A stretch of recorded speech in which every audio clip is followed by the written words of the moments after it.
Hello, everyone. First and foremost, our humble apologies that we were not able to be available for the shows, the last three shows, Wednesday, Friday, and last Monday. Well, we're back in either case now. So Yeah, and unfortunately, I didn't have any way to post it. I didn't know yet how to work all of the equipment, and I didn't have the time available to me to even think about how to figure that out, which will be much easier now. hopefully we'll not have any more blank space. So we are Leprechaun Alley. That's where we're hanging out today from Long Island. Right. And my name is Ray Carey Perillo. Hi, Sylvia. Thank you so much for coming. I am Michael G. Perillo. And today, we'll have the subject of compatibility. we were just, We've been toying around with that word compatibility, and it's certainly one of the things that astrologers boast about, how they can determine compatibility or how they advance the idea of compatibility based on astrological signs. And what we found is that there are many cases in which people who are supposedly very compatible astrologically wind up having a very, very difficult time getting along with one another. And one would have to ask, how can that be so? If astrology ordains the idea that there is compatibility because the signs are compatible. We also have the opposite, where people are not compatible with each other, but astrologically speaking, but somehow manage to live together and have a successful marriage or a successful partnership or whatever else that they have between them. They succeed, even though astrologers would look at the charts and say, well, this is rather difficult or not possible. How does that happen, that we supersede the addicts' predictions of astrologers? And of course, this question is monumental in order to explain, because there's so many factors that enter into compatibility. Let's take a look at the word compatibility to start with. What does it mean? Going back to Latin, cum, C-O-M, is like, for instance, the same as, or like something. Compatible part, parte, part. So the part is the same. And that is what the word compatibility is, that there is some kind of agreement in the parts, or in what we experience, what we're exposed to. For instance, for the animal kingdom, most animals, it's much more simple than it is for human beings. Animals see each other, and they know, first of all, what animal they're looking at without a word spoken. They notice, and they know if the animal that they're looking at is the same as they are.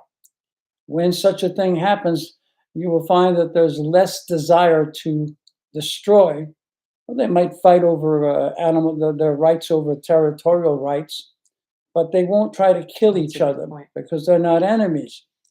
How do they, and further than that, how can they tell that one is a female and the other is a male without a sound or a word? And when we look at them, they all appear the same, but yet they see something different than we do. This is in some way tells a little bit about how human beings react to each other, except it's much, much, much, much, much more complex than just a simple view of our bodies and to determine whether we're the same or we're not the same. For instance, we have color. Color arranges at least one indicator that there's something similar. We happen to both be white, or we happen to both be black, or whatever else color. We then go further. It gets more complex. We get to notice that there's something different about our makeup. Some whites are large and tall and have sculptured bodies. Others are short and small, and their coloring might be a little different from the others. So that tells us something about ourselves. Yeah, definitely a lot of shades. That enters into compatibility or incompatibility that pretty much uh, competes with compatibility of astrological signs. We look at other Ooh, factors. boy, are you getting heavy already. We get other factors such as religion from different religious backgrounds. Some of us can tell, oh, he's a Jew, or he's Catholic, or he's a Protestant. Yeah, where I'm from, because I was raised Baptist, I can look at anybody in my community and know if they're a Lutheran, an Episcopalian. Right. Yeah. Yeah. There are The hymnals, you qualities. can just tell by the hymnals, a couple of words that they use differently. There are qualities that we pick up in each other that are either very obvious or built into our preference makeup, let's call it that. We learn. Our environment teaches us things. We then we even get down to even more minutia. We're from different countries. All of a sudden, our language either connects us or disconnects us, either makes us more compatible or less compatible. By the same token, these very same things that draw us to the conclusion that we're compatible are also the very same things that cause us the idea of incompatibility. For instance, Protestants are inclined to dislike Catholics and vice versa. Well, I wanted to also point out something interesting. Like astrology can't tell you that you're from Australia. Well, For example. that's now we're getting into, as I said from the start, that this was a monumental, uh, Beginning of season, end of season. a That's how we monumental work. effort to try to explain how it is that people are compatible or incompatible, and by the use of astrology, why does there seem to be a conflict at times where the astrological interpretations say, oh, these two are very compatible, and then we find out that they're not, or vice Right. versa. They're not supposed to be compatible. The signs don't agree, but the two individuals appear to agree. At least they appear that way to us. Well, I also want to say something else. It's just a little extra. Now, a planet can represent a culture. Well, that's And another that's way a of very interesting aspect. We can't figure out that you're from Australia and I'm from Canada, but we can figure out your cultural planet. we also divide in terms of tribes, where you're from the same group of people, but from a different tribe.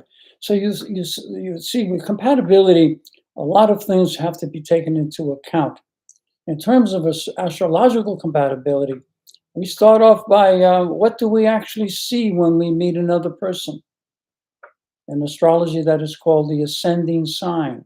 It is also referred to as the rising sign.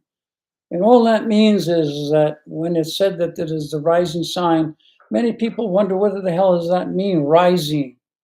Is something lifting off the ground, rising above the ocean? What does rising mean? What it simply means is that we have what they call sunrise and sunset. And we can use rise and set for many things. Anger can rise or it can set.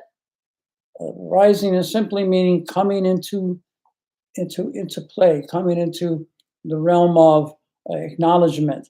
So when we say something is rising, let's say an ascendant is right. We have an ascendant.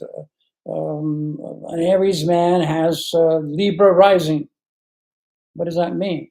It means that when that Aries person was born, that we looked at the east and we looked at the horizon of the earth, the sun rises in the east. So now what the rising sign represents is what sign do we see the sun being overshadowed in the background, way out into space, and we look at the signs that where we see the constellations are located at about let's call it the expanded, the projected uh, equator of the Earth. We look at that line, and that's where we look at the sun and find out what is crossing on that line. There would be one of the constellations. There are 12 constellations that surround the Earth at the point of the equator. If we were to take the Earth's equator and expand it, project it way into the universe, these are the 12 signs that we would see over the course of 1 year. So what would be rising would be, Still mine. when the sun is rising, would be the same sign as the sign is located in. It's found in the sign Aries. If the person is born at 6 in the morning, most likely it would be the sun is rising, so that person would have Aries rising. If we say Aries has Libra rising, then we know we're looking at the sun 12 hours after it rose on the east. It would be the opposite sign, Libra rising. So all that means is that the sign Libra is coming into the ascension, and that would be what's the rising sign represent? It represents what people see. It's what you show. Astrologers sometimes call it the mask. Some astrologers treat the ascendant as the sun sign, which is In Jyotish, we do. It's a little stretched. Not really. No, it's the ascendant is the most important versus the sun sign. It's a stretch because the ascendant is what we see. That is not always what we live with, but it's actually the person that we see. Why? It's the same as if somebody woke up. When they wake up, it's the person they wake up with. That would be the ascendant. So a person in Aries with Libra rising would have on his rising sign a sign that is opposite his sun sign. So now he thinks one way, but he appears to be in the opposite way. Excuse me with this noise. Right. You want to contribute anything to that? Well, so he appears to be in the opposite way because his rising his rising sign is in Libra. Right.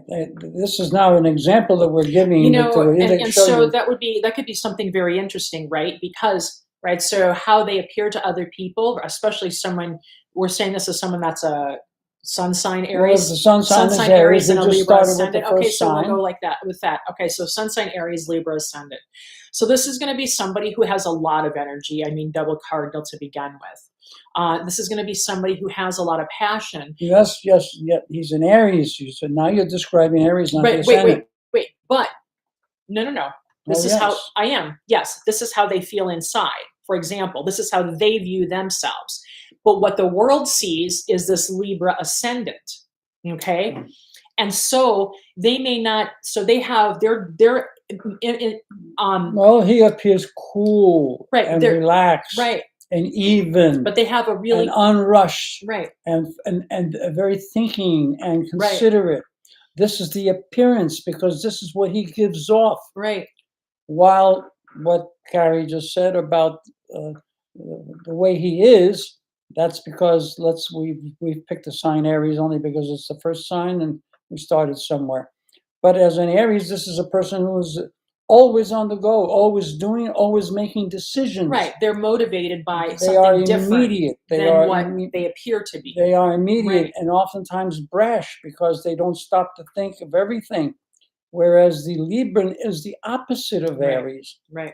And what we would see then in this Aries is something quite not like the way that individual experiences the world.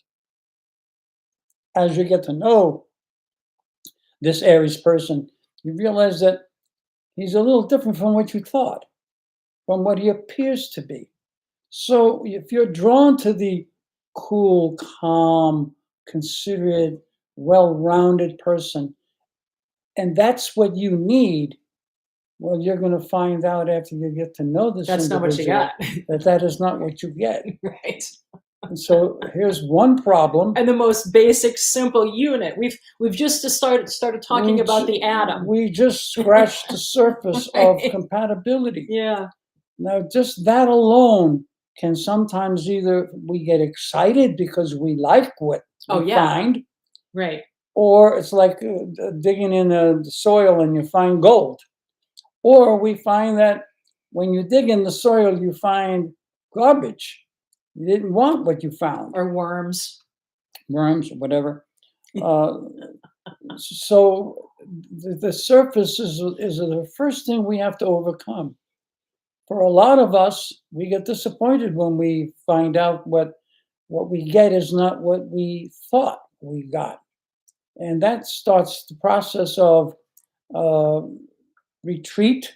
Oftentimes, we back off because we're not sure what's going on, or we may want to discover more. Or Sometimes.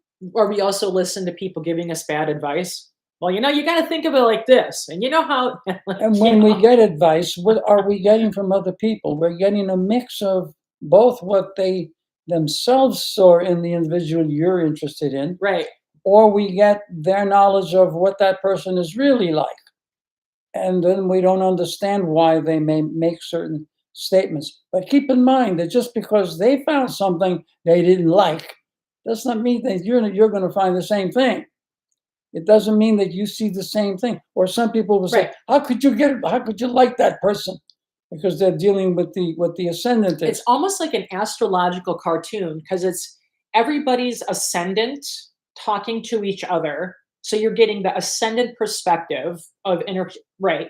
So you have now you're funneling through that too. But we have a little more complication Oh than that. yes, and When we look at this it poor only gets Aries, that we worse. got this poor Aries who's got the rising sign and the opposite sign, because Libra would be the opposite of Aries. So I made that analogy to show an extreme between the individual's preferred behavior versus what someone assumes by what they see that will be in conflict. Or oftentimes it's pleasant for the person observing this because they're looking for something different. They're looking for something unique. And that might become a point of stimulation and excitation. With this problem with the ascendant is, let's keep in mind that the person with the ascendant in Libra, that Aries that we just unknown person that we just created with the rising sign Libra, this individual doesn't necessarily realize that you see him as a Libra. Right. He sees and he knows himself as an Aries, and he can't understand why you mistook him or got confused, because he himself doesn't is not aware. Of course, there are those individuals who have cultivated their conscious mind, have learned to expand their consciousness, and become aware of the fact that what other people see of you is different from what you yourself know of yourself. And so you might be able to compensate. And those are individuals that are more interesting because they're able to kind of Right.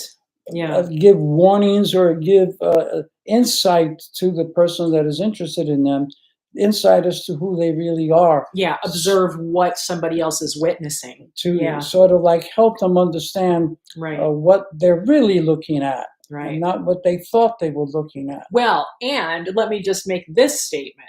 When somebody has that quality, that makes them more compatible with a lot of people. Well, that's true. Yeah.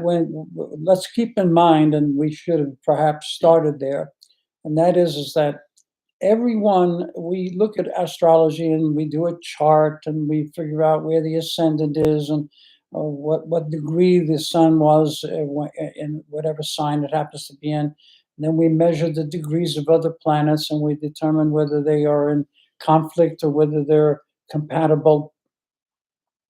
This is just to analyze an individual. Then when you try to analyze two, it gets many times more complex. Now, just the fact that we're looking at these positions, most individuals are not aware of every part of their makeup, their astrological makeup. Right. They can't be. If we are, then we just descend. Then we appear and They disappear can't at be will. because Yeah. at that point they don't need Right. to exist Right. anymore. And astrology doesn't matter. So they exceed the boundaries of astrology. What astrology is really a map of, let's say, a pathway that we have as human beings, a pathway into our personality, into our behavior, into our preferences, into our capacity to think and to express. These are all affected by astrological conditions, but they're not uh, concrete measures. because nothing is concrete. We, as Well, individuals, are born under certain sun signs, and we're born under certain moon signs, mm, some Mars signs, Venus signs, and so forth. These are all parts of our personality. In the end, what we do come to a conclusion, a correct conclusion, is that everyone owns all 12 astrological signs right.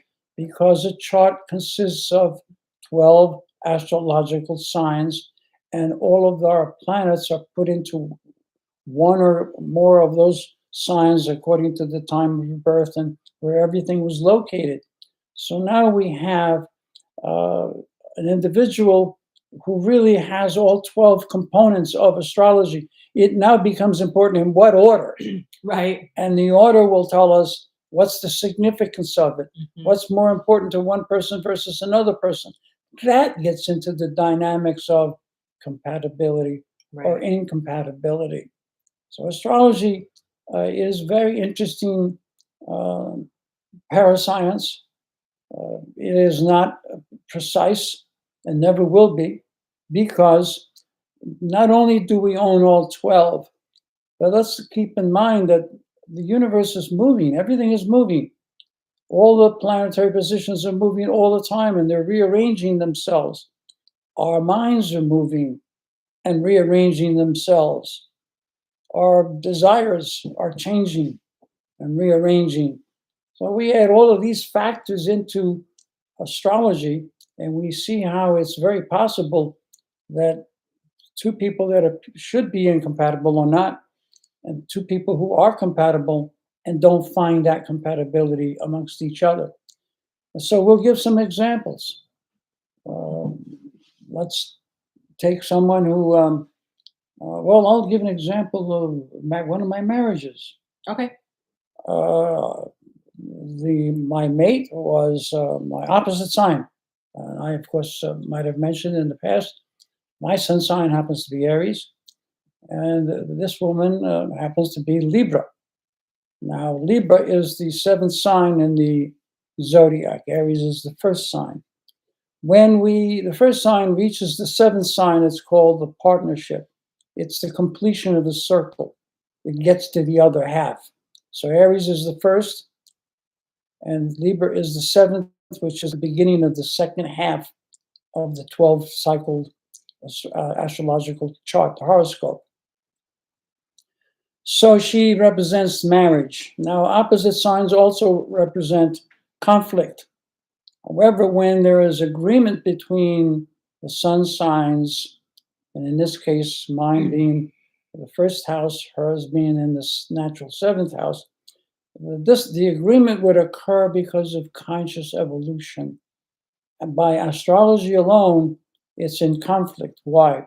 The desire of Aries is to move, and the desire of Libra, it has a condition before movement, and that is it has to compromise.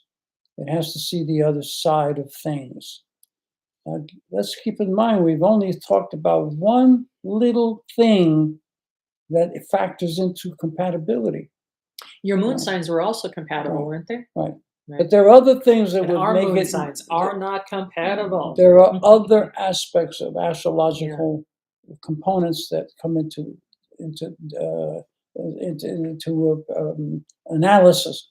So now we have the sun sign is the natural marriage sign. My seventh house is Libra. The woman that I married was Libra, so she's my seventh house. It's natural for us to be attracted to our opposite sign, because our opposite sign in astrology indicates the completion, the cycle being complete. Why? The first six signs are begun by Aries. The second half of the zodiac are begun by Libra, the other side. And likewise, the sun sign Taurus would have its own partnership, which would come after Libra. Taurus comes after Aries. Well, Scorpio comes after Libra, so Taurus is seventh house or partner would be Taurus. Gemini, following Taurus, would have as its compatible sign the sign that follows Scorpio, and that would be Sagittarius. That would be the seventh house for Gemini. So you see how we have that first condition as a factor that may add or subtract from compatibility. So, going with this, I look at this woman, we look at this woman, and why, when I say it was a very compatible as astrologically, but it was one of the most incompatible relationships that I have ever had. Well, going further to see why was this so compatible? Well, her moon and my moon are trine. Now, in astrology, trine is the most positive aspect that planets can make. And what it means is that they have a distance between them, they're 362, 120 degrees. 120 degrees apart, so that three of them make the full circle 360. And trine is considered the most positive. The next most positive is sextile. Sextiles are every other sign. And in Western astrology, it's divided very easily. There are six yang signs, the air signs and the fire signs. And there are six yin signs, the earth signs and the water signs. So the air and the fire get along as a group, and they're 60 degrees apart. Would that be right? 60, yeah. Sextile 60 degrees apart. Yeah. And the earth and the water would also be 60 degrees apart. And so this is a secondary positive condition. Mm. So she has a Gemini moon, which is an air sign, and I have an Aquarian moon, which is an air sign. This is very powerful because the air signs, which represent the intellect, in this case, are very compatible with each other. They provide each other with intellectual uniformity. Of course, it gets a little more complicated than that because we have to consider the qualities of these signs. For instance, I have Aquarius moon, which is fixed. She has Gemini moon, which is mutable, and that in itself has to be arranged, but that's still considered not very negative.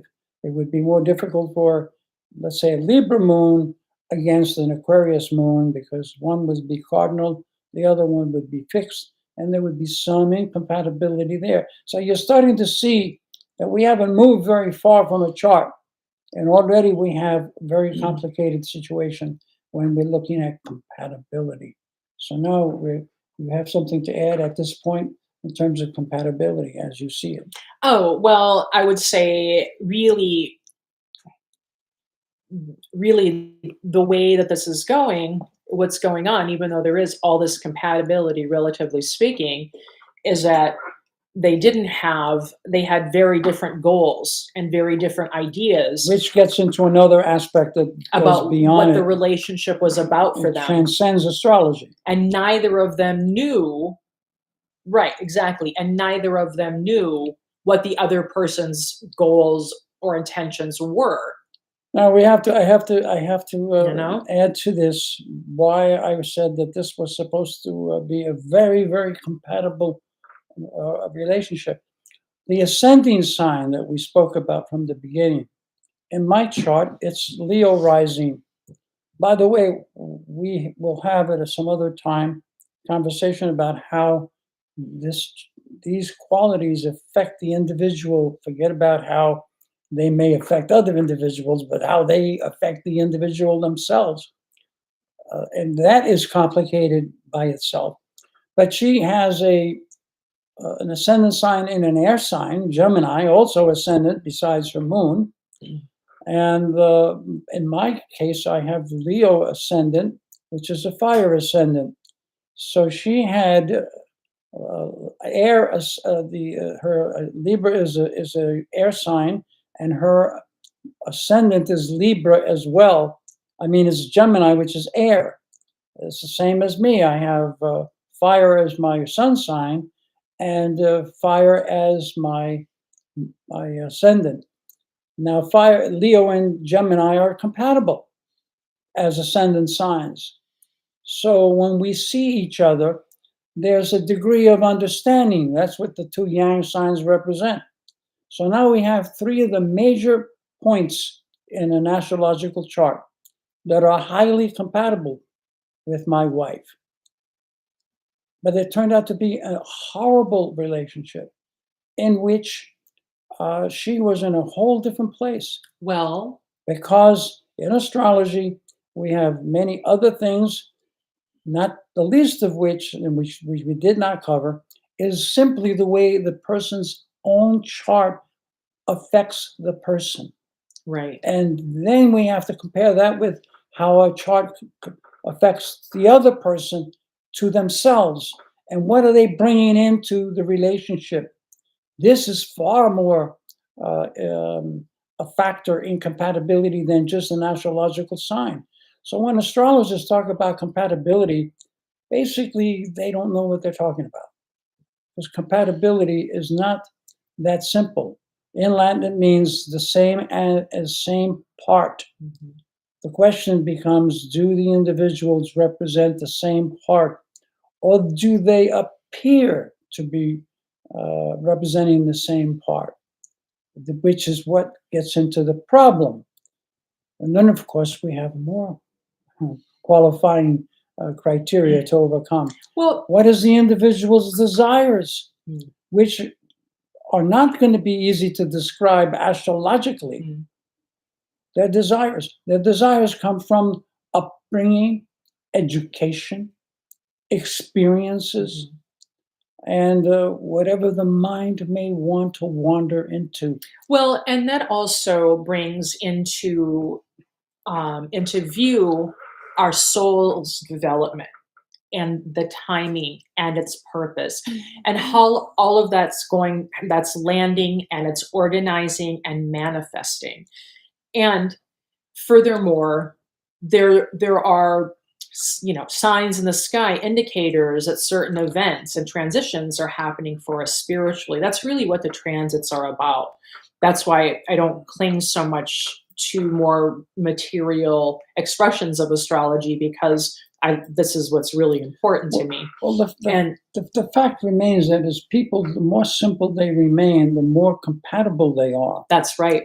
If they are Right. simply able to Right. be comfortable with the Mhm. simplicity of life, because we, in addition to all of these things which affect us astrologically, and we've only touched over 1 um, minute of astrological possibilities. We haven't really described all of it because it's nearly impossible. We're close to it because when it comes to astrology, things are affecting us moment by moment by moment by moment. So guess what? We as entities change moment by moment by moment by That's moment. right. We don't recognize all of the Right. subtle changes until some grave things happen, some shock occurs, Right. some danger hits us, Right. some catastrophe occurs, and then all of a sudden we go to our raw nature, to our basic nature. Right. But when we have the leisure, we entertain the mind. I just said the mind. The mind, a terrible thing. I've always said the mind is a terrible thing. The United Negro Fund said the mind was a terrible thing to waste. Right. I agree. It is a terrible thing to waste. But I go a little bit further and say the mind is simply a terrible thing. Why? Because the mind is the part of our nature that we cannot predict astrologically. We just cannot. Mind has free will. It Right. roams. It decides. 1 minute it's hot, next minute it's cold. 1 minute it's excited about something, another minute it no longer interested in that. And time, we say that time proves the consistency of things. Time will prove all things. Time will cause all things to dissipate. And it's true because over time, some of us take longer to change, and some of us change whimsically, rapidly, without an effort. And Aries has all this thrust and power. But if something causes his interest, all of a sudden, all his energy is moved into that direction, like as if the other direction didn't even count. And they move with just as much intensity in the other direction as they did with the previous direction. Michael invents things to do and drives me crazy. What's this? What's this? What about that? Because I'm like, I'm not the there. Aries tends to follow his mind. I'm up there. I'm And somewhere else. why would there be some conflict with Libra? Because the Libra has to contemplate it. And in contemplating, the good moment may escape them. And that's what happens with Libra. The Aries overdoes and the Libra underdoes. Well, I have to contemplate too. That's the Well, objective. of course, Yeah. all of us contemplate at some degree. No, I'm a Sagittarius. I say that the objective side, that's really the Well, Libra's that's the true, beginning. but contemplation belongs to everybody. Remember, it's just the Right. way it's done. Right. When we say the objective signs, when they contemplate, they put themselves in the shoes of others. Right.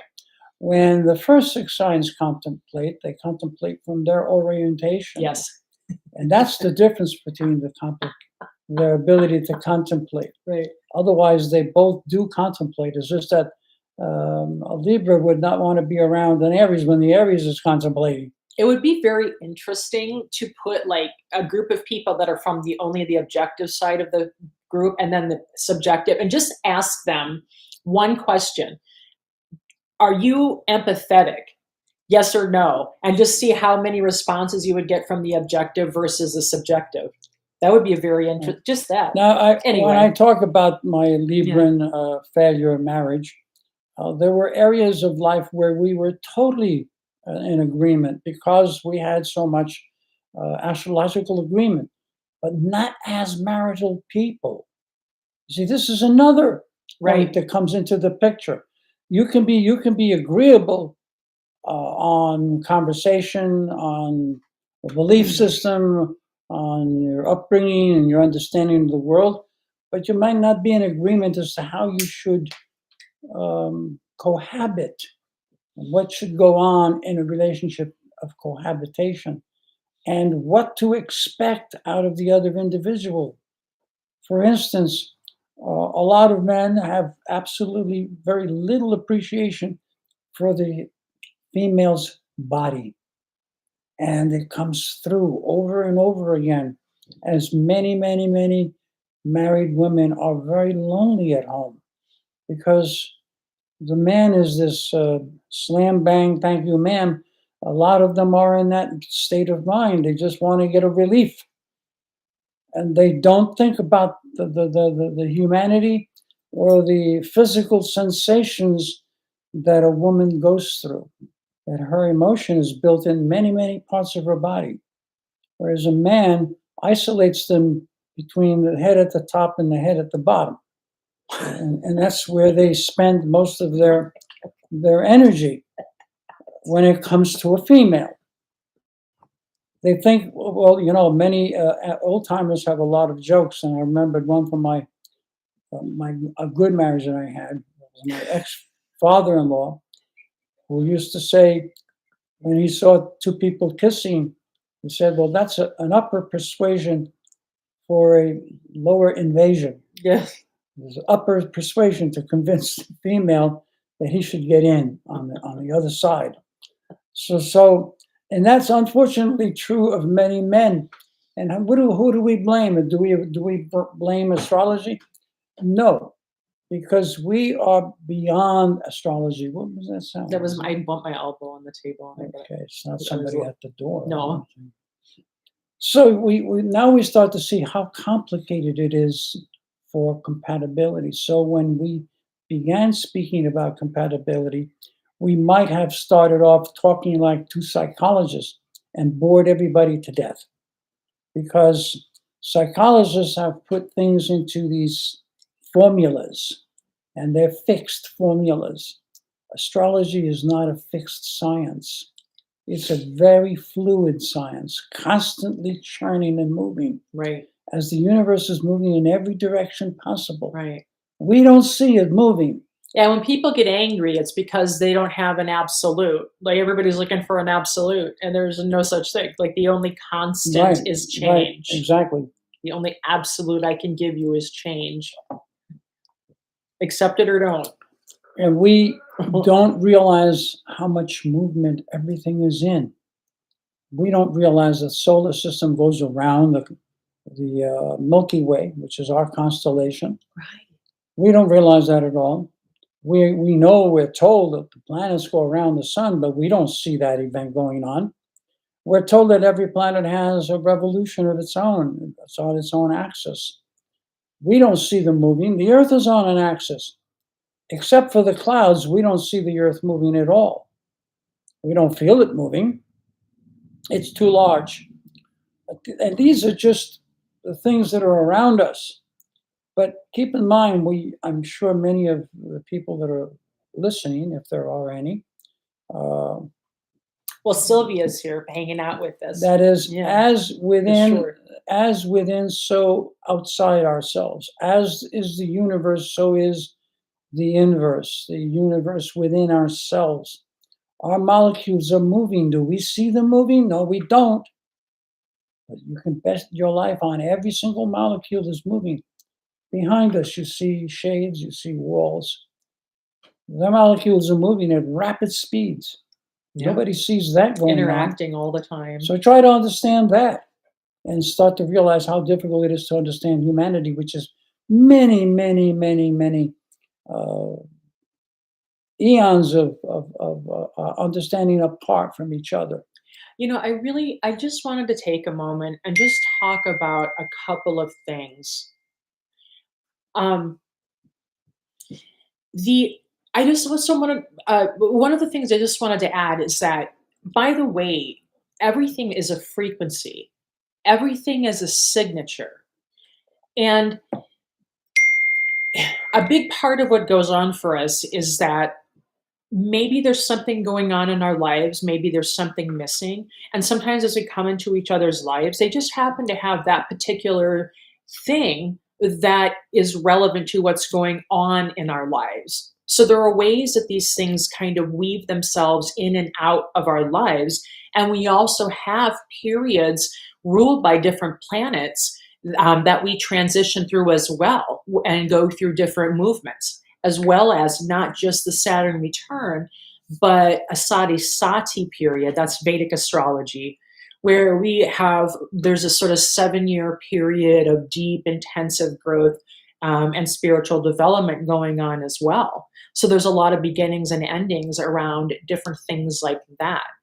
So sometimes there may be a particular sign that might work out really well for a change of life event, for example, or rite of passage. That's all I wanted to add. So now that we've given a hint as to the complexity of trying to understand an individual astrologically and how they may fare when compared to another individual astrologically. So what does an astrologer accomplish when you go to them and say, am I compatible with someone? Well, the first thing they can do is they can start to compare the obvious. These are the major signals: the ascending sign, which I mentioned, the sun sign, which everybody should know, or at least if they know anything about astrology, they know about their sun signs. And the sun signs are measured by month. We know the Aries begins on March 21st or thereabout, and it ends on April 19th or thereabout.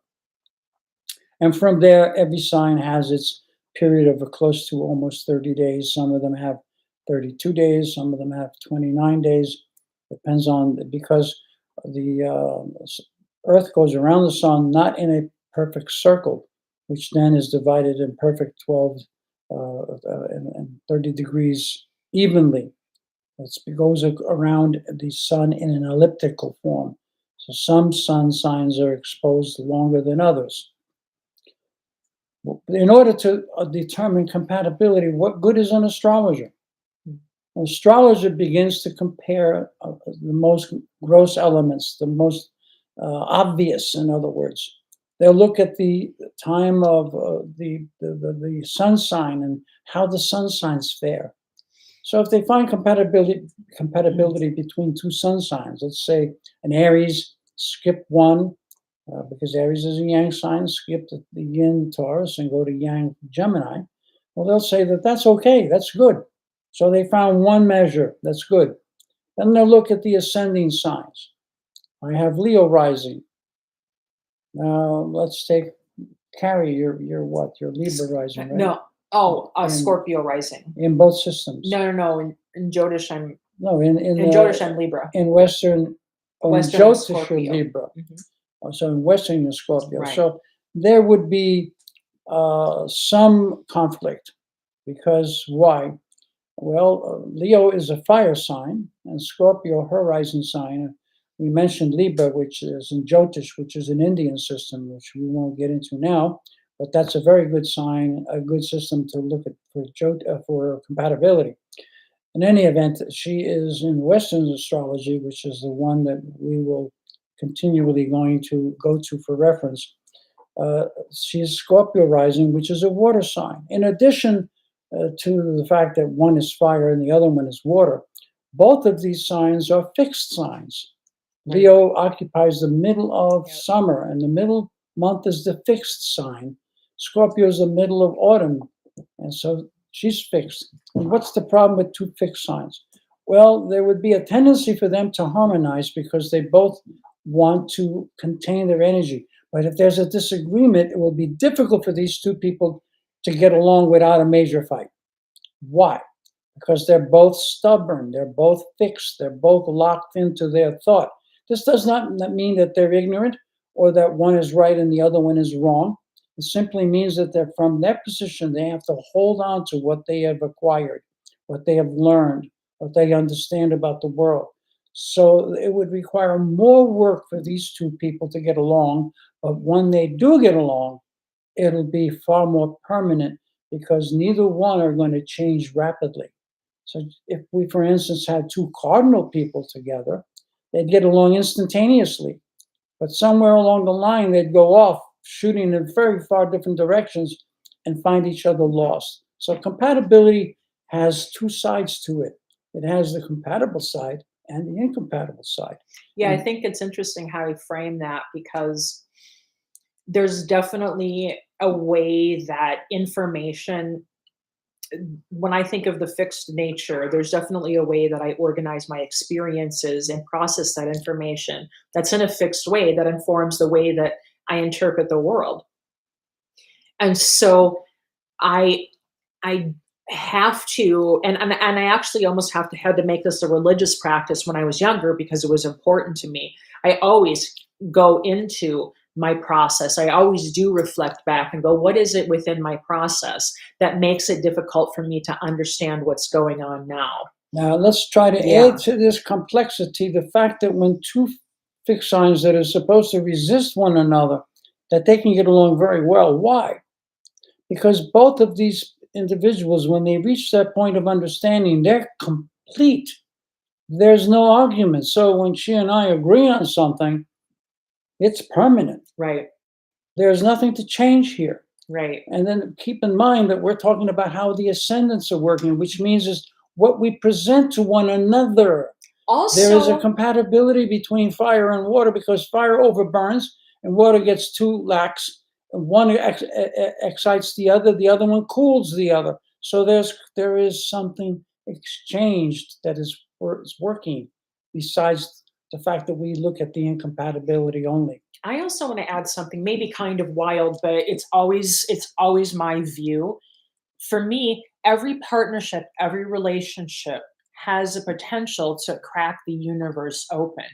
And that's Yeah, why right, it's right, important. right. And the more that we resolve these disparities because we found the agreement, because we dug inside of ourselves until we went, oh, that's where it is. Now Carrie alludes to this thing we call consciousness. And now we have talked about something which we can't even begin. It's like trying to hold the universe in your hands.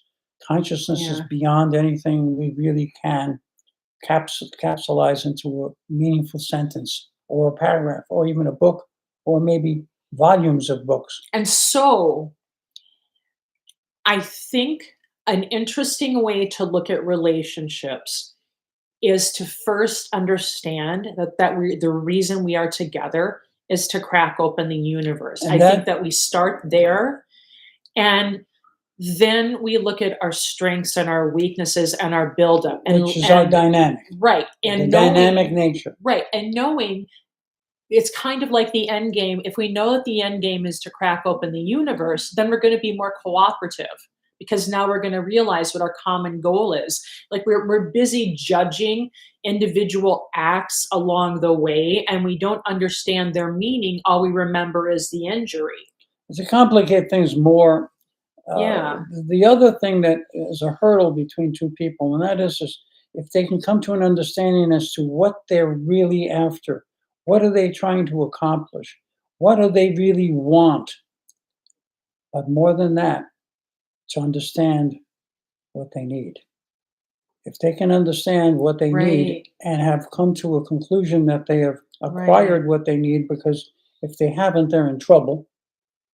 Wanting is something which will never end, and it's not something that should come in between two people, Right. and that requires proper education. And that is something that I will harbor on forever. The education is the most important thing that we lack as a society, as a people. It's not complete. Why? Because education is something which occurs every single day.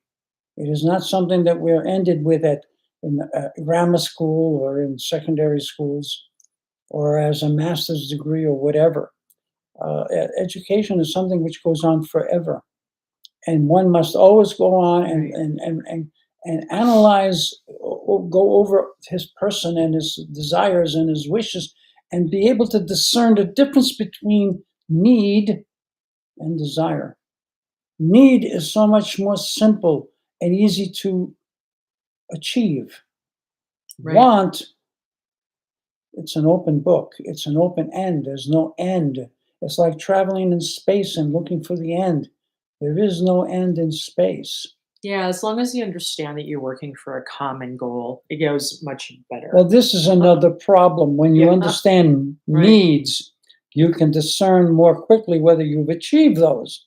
And Mhm. usually, most of us have achieved needs. Right. There's very few of us that are without accomplishing our Right. needs. Well, yeah, if you're coming at it from a place of good faith So now and let's get back to yeah. how do we use astrology to determine compatibility?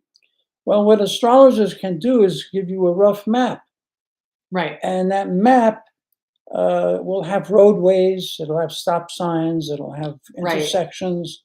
It's a way to look at ourselves because we normally don't see ourselves that way. It's another way to help inform us about what we're designed to do and who we are. So we have other ways to work with our equipment.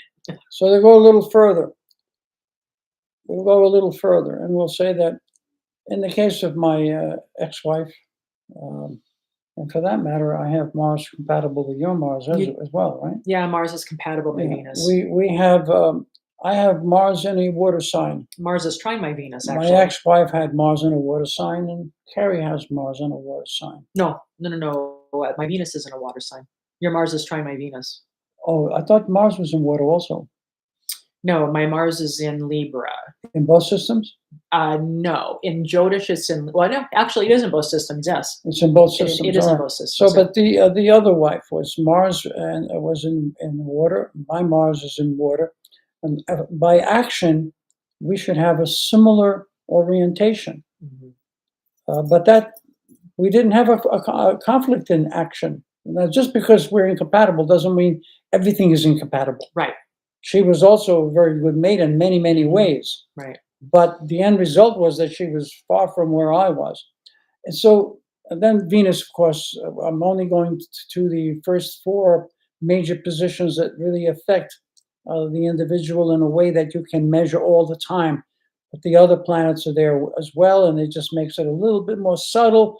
It gets you tweak the chart a little bit better with the other astrological positions. But those four positions are the ones that make up the major part of how people interact with each other. Why? The male is described through Mars and how that male sees himself, and the female is described through Venus and how she sees herself. I happen to have Venus in a fire sign. My ex-wife had Venus in a water sign. That presents a problem. And Carrie and I have have the opposite. In Well, Jyotish, in the Western, you have Venus in Libra. no, oh no, Venus is in Scorpio in the West, and Jyotish Venus is in Libra. Oh, it's in Jyotish. All right. Right. So in one of the two systems, it's the same. So your Mars, yeah, that's what I was saying. Your Mars and my Venus So are trine. Do our Venuses disagree, or I forgot now?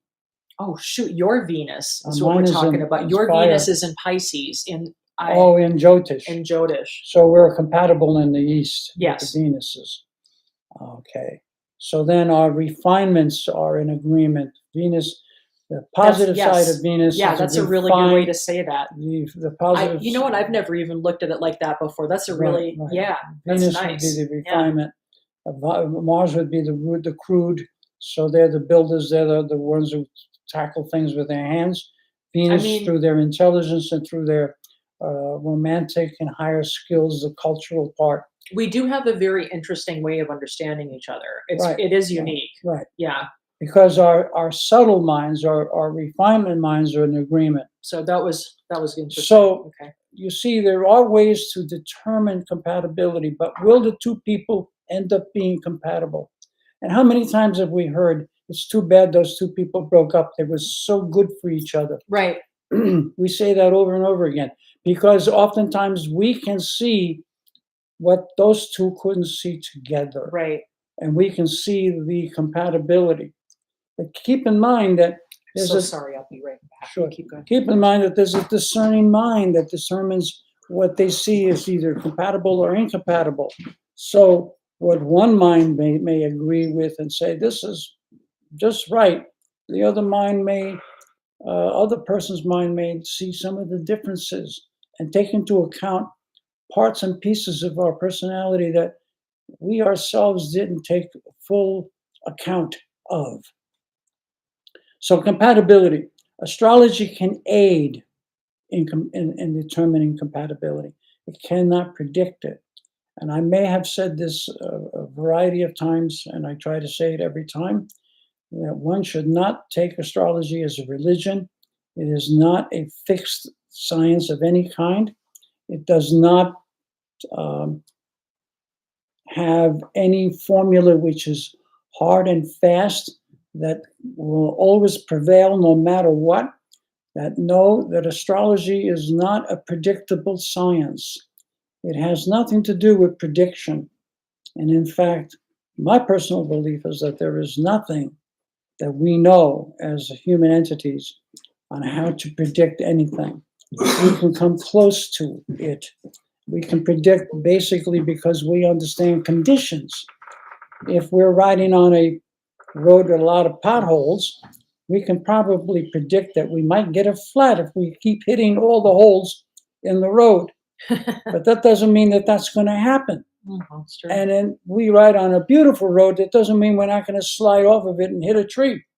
So you cannot really make a prediction because life is instantaneous, and nothing that we thought happens because it was bound to happen. If anything, we incline in that direction. I have to say that over, my experiences and relationships, I've had the realization that, oh shoot, that it didn't matter when I go back over the relationships that I had. I see my ignorance in those relationships. And had I been in a different illusion, I would have been a different person in that relationship. And I realized that there's the one thing that I realized in this relationship with Michael is that at some point the illusion is going to change. That's one thing I can count on. Mm-hmm. It doesn't make sense. It doesn't matter to separate. It doesn't matter where I go. It doesn't matter what I do. What will happen is that the illusion will change. So what difference does it make where I am? But what allows one to go through a change in the illusion and still remain intact with the relationship? My belief is that that individual is able to collect themselves, restore themselves to something that they can count on as valuable. Right. And then be able to see if that value still resonates with the relationship. Because they're evolving. They're becoming more sophisticated. And when a person is richer in education, richer in experience, right. they can see Right. the many pathways that someone can go to remain on target. If they Right. miss this road, they've got this one. If this one is blocked off, they got another path. Right. If they have that option, then the likelihood is that they'll maintain in a relationship. And that is what Right. makes it more compatible than it does just by astrology. Yeah. Astrology is really a way of coloring an individual. It's drawing a map, and you can get to the same place going in many different pathways. You can draw many maps to take you to the same exact spot, which tells you that Right. human beings have incredible amounts of options. And if they are not compatible, it usually is because the individual fails at recognizing his options or her options, and that those options are vastly greater than the ones that he or she are experiencing or have concluded so far. So, compatibility is an ability for yourself to regroup, to reinstitute your energies, to reinstitute your curiosity, to reinstitute your desire for life. And the most important thing about compatibility is not how well the other partner is complete with you, but how complete are you with yourself? Yeah. If And the more complete you are with yourself, the less you're going to depend on forcing the other person to do something that you think is going to make you more right. complete. I wanted to say I don't want to come off as glib by saying, which, knowing that my illusion will change. I don't want that to sound like very flip. I I paid dearly. I paid in years of sacrifice and blood and sweat to get to that place. Mhm. And I would never redo it. Right, This is the best possible place to be. right. You have to also reach a point where you have to say to yourself, I've tried this technique and I've tried that technique, but there is one that seems to be working all right. And am I complete within myself, or am I looking to get someone else to complete me? If you can be complete within yourself, there is no incompatible partner. There is none, other than one who's trying to hurt you and kill you. But other than that, the responsibility of being complete and happy lies with yourself. So in astrology, what we can give as indicators that will make some of that a little easier. But easier would be like going from a Volkswagen, a little turtle, to let's say a Cadillac Eldorado. You're driving just the same. One is just giving you a tiny bit more comfort, but they both get you where you want to go. As long as both of them have a starter and it starts the engine, has brakes to stop the car and gas pedal to move the car, and a steering wheel to direct it. Well, then if both of them have that, you have the essentials for success. It's just a question of one is a little bit more ease, a little more comfort. But you can get used to the beetle. You can used to that. You can get used to the little beetle, because it'll get you where you have to go. And by the way, if you don't even know that an Eldorado exists, guess what? A little beetle is a perfect vehicle. It's way above and beyond walking in sandals or in raw feet. You realize that you have something which is viable. Raw feet. Now the question becomes, we get to this word greed, and maybe we should terminate our conversations on that. What time is it? Oh, let's see. Because greed is a problem with the human Oh, nature. it's 3:00. And I 2:58. think we'll continue this conversation because we want to make the case for astrology, but at the same time, we want to highlight the more important factors of compatibility. And it's not just astrology, and that's what makes us different from other astrologers. We want to remain practical, down to earth, and be able to advance theories and understandings that are going to work in the end. Yeah, really what we're doing is we're sharing our journey through astrology and our fascination with it in real time with other people. And we know Yeah. and we know enough astrology to know that what we're saying has validity. Yeah. So until our next visit, we'll say goodnight and goodbye Oh, today. okay. So, as always, all our love and travel light.